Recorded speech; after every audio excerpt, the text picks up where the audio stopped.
Na mtazamaji, hebu sasa tuangazie taarifa za biashara. Waziri wa Fedha John Mbadi anataka kuanzishwa kwa ufadhili mpya mbadala wa ujenzi wa miundo msingi ili kuziba pengo lililopo la ufadhili. Akiongea wakati wa kuorodheshwa kwa hazina ya hisa za miundo msingi barani Afrika katika soko la hisa la Nairobi, Mbadi alisema masoko ya hisa yanatoa ufadhili mwafaka wa miradi ya kawi safi, miundo msingi ya dijitali, uchukuzi wa kawi. Kwa habari hizi na zingine, huu hapa ni mkusanyiko wa habari za biashara.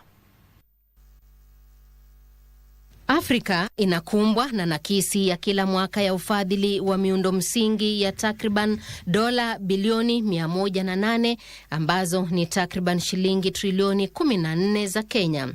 Hazina za malipo ya uzeeni zimetambuliwa kuwa muhimu katika kuziba pengo hili la ufadhili.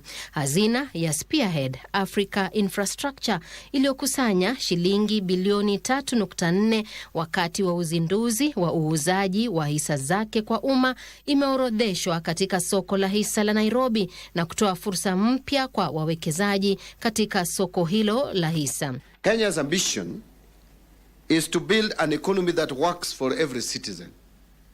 That ambition rests fundamentally on modern, efficient and resilient infrastructure.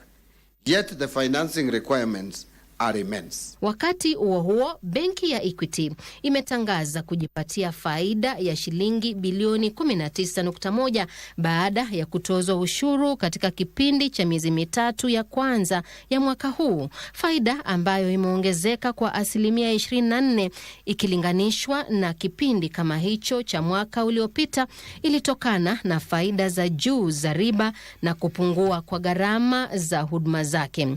Benki ya Equity iliongeza kiwango chake cha mikopo ya muda mrefu na ya muda mfupi kwa wateja wake kutoka shilingi bilioni 804.7 hadi shilingi bilioni 873.5 na kuongeza akiba zake hadi shilingi trilioni 2.4. We are glad that every other subsidiary is in a very good place, particularly when you look at return on average asset. Hatimaye ipo haja kwa taasisi za kifedha kuanzisha huduma zinazounga mkono kampuni ndogo ndogo na za kadri zinazojihusisha na sekta ya utengenezaji bidhaa, mabohari na biashara za kuagiza na kuuza nje bidhaa ambazo ni muhimu kwa ukuzaji wa uchumi wa nchi hii.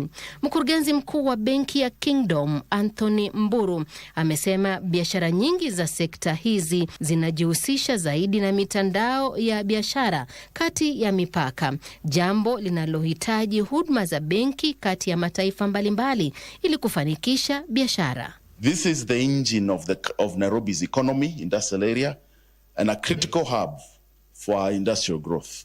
This is where the country produces, builds, distributes, and trades at scale. Our ambition is to build banking relationships that understand the rhythm of businesses